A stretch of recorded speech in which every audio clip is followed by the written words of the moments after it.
ArsenalFanTV, Chris, good win today. So Rob, are you actually going to sing it with me today, or are you going to leave me on? We are top of the league. We've only got 24 hours to celebrate this, so we are top of the league. So we are top of the league. Right. That's better than your mannequin challenge, by the way. I know it's good.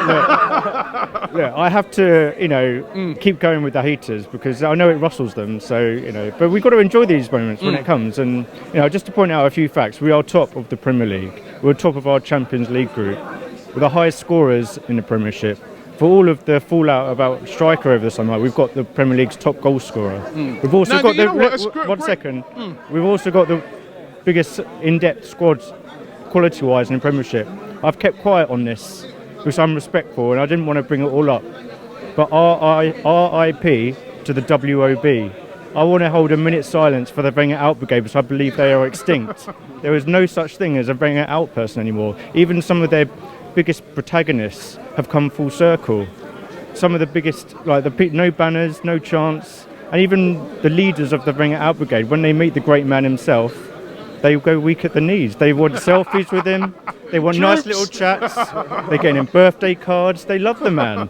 So that shows that they've got an underlying respect for him. And anyone that would want Wenger out now is deluded anyway. And I'm not being premature. The real question to ask is not if we win the league this season or whatever to prove everyone. The question is, would we have been better off sacking Arsene Wenger last season and getting him a new manager like everyone, the majority of Arsenal fans was demanding at the time? Would we be in a better position now, i.e. top of the league and top of the Champions League group? Undoubtedly no.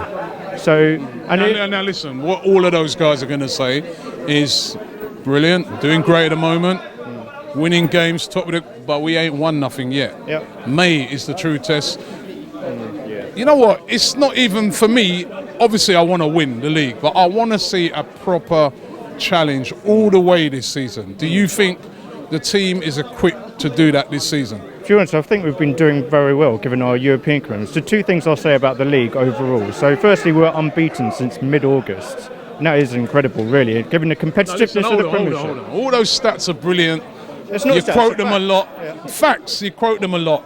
But it's all going to boil down to what's happening when because a lot of times you can look at Arsenal and we are super consistent. But when it matters, do you think we're going to be there and thereabouts, this team? Yeah, and as I said, we've got in depth squad-wise. We have got the highest squad. I said this after the Liverpool game in August. I believed we had the best squad in the Premier League, and I got absolutely ridiculed. If you look at the comments on that, I got torn apart. But if you ask the same question now, I think you'll find that everyone would agree with that. I'm not trying to make it out like I told you so. I'm not that type of person, but it is true. We've got two quality players. No, but people be bowing down to Chris. No, not at all. I don't want anyone to bow down to me, but I'm just saying it how I see it. I don't represent the Arsenal fan. I represent myself and no one else, my own views.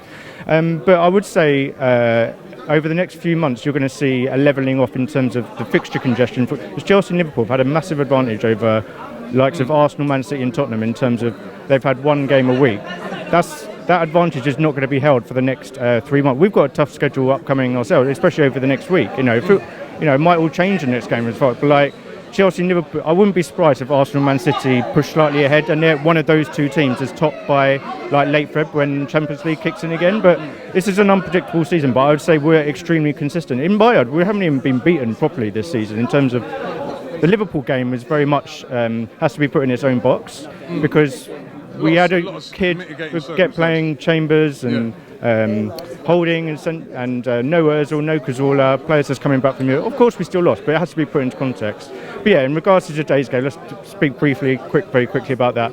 Stoke was not an easy game today just because they are the form team in the Premiership actually. I know on paper it looks like routine win or whatever, but they've only lost one of the last 9 and won 5 of the last 7. I know we've always beaten them here, and they've got the old view of Stoke as in it doesn't apply anymore. They've got some very good technical players like Arnautovic and Shaqiri, and their defence is good. They haven't conceded more than 1 goal in 10 games. So, and after Europe as well, we are going a goal down early to a debatable penalty. I'd need to say it again, but we're coming back well from adversity this season in terms of when we're going behind, we're coming back, and it's very hard to play these teams when they put 10 men behind the ball at 0-0, let alone at 1-0 down when Lee Grant is wasting time.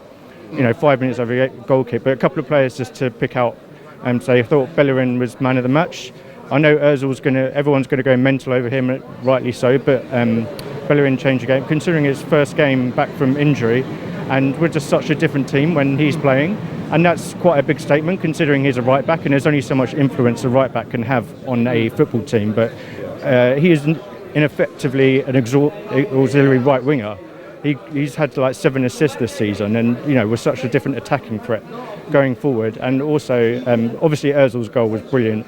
I think Sanchez actually needs to take some credit in terms of Ozil even being in those positions this season, because Sanchez and Ozil are quite interchangeable. Sanchez drops in deep to take on that creative role, and Ozil's getting into that. You wouldn't see Ozil in that position last season, for example. And also, Oxlade-Chamberlain as well is going under the radar.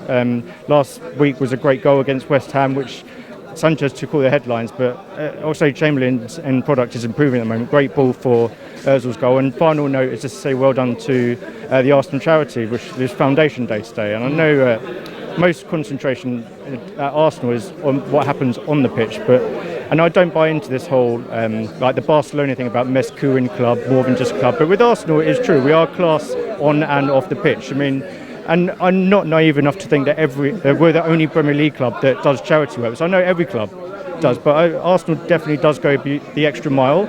And you look at the work they've done in the community and around the world, they've raised millions. And so it's another reason to be proud of this great football club.